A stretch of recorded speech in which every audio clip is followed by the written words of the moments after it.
আসসালামু আলাইকুম ভিউয়ার্স। আজকে আমি আপনাদেরকে ফেসবুকের নতুন একটি আপডেট সম্পর্কে জানাবো। যে আপডেটে ফেসবুক বলে দিয়েছে যে 31শে আগস্টের পূর্বেই ফেসবুক গণহারে সবাইকে কন্টেন্ট মনিটাইজেশন সেটআপটি দিবে। তো আপনি কিভাবে কি করলে এই সেটআপটি পাবেন সম্পূর্ণ ডিটেলস থাকছে আজকের এই ভিডিওতে। তো চলুন বেশি কথা না বলে ভিডিওর মূল টপিকে চলে যাই। তো 31শে আগস্টের পূর্বে আপনি যদি কন্টেন্ট মনিটাইজেশন সেটআপটি পেতে চান তাহলে আপনাকে কয়েকটি কাজ করতে হবে। 1 নম্বরে আপনাকে ডেইলি ভিডিও আপলোড করতে হবে, এরপর রিলস আপলোড করতে হবে এবং আপনাকে ফটো পোস্ট করতে হবে এবং টেক্সট পোস্ট করতে হবে। এবং এই যে পোস্টগুলো করবেন এই পোস্টগুলো সম্পূর্ণ আপনাকে আপনার স্টোরিতে শেয়ার করতে হবে।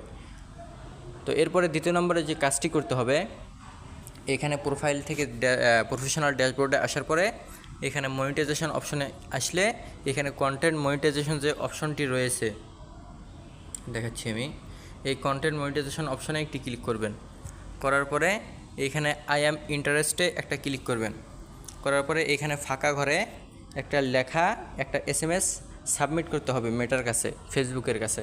তো সাবমিট করলে দেখা যাবে আপনার এই পেজের নোটিফিকেশনটি যখন তাদের কাছে শো করবে তখন তারা খুব তাড়াতাড়ি আপনার পেজটিকে ভিজিট করে আপনি যদি এলিজিবল হন তাহলে আপনাকে কন্টেন্ট মনিটাইজেশন সেটআপটি দিয়ে দিবে।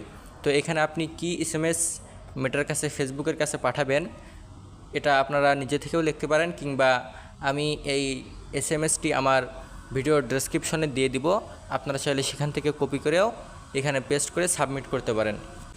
তো সিম্পলভাবে আমি আমার টেক্সটটি এখানে পেস্ট করে দেব এবং এইখানে যে প্রোফাইল এবং পেজ দুইটি অপশন রয়েছে, আপনার যদি প্রোফাইল হয় আপনি তাহলে প্রোফাইলটি রেখে পেজটি ডিলিট করে দিবেন, পেজ লেখাটি। এরপর আপনার যদি পেজ হয় তাহলে এখানে প্রোফাইল লেখাটি আপনি ডিলিট করে দিবেন। তো আমার যেহেতু পেজ এই জন্য আমি প্রোফাইল লেখাটি ডিলিট করছি। ডিলিট করার পরে এখানে সাবমিট ইন্টারেস্টে একটা ক্লিক করবেন।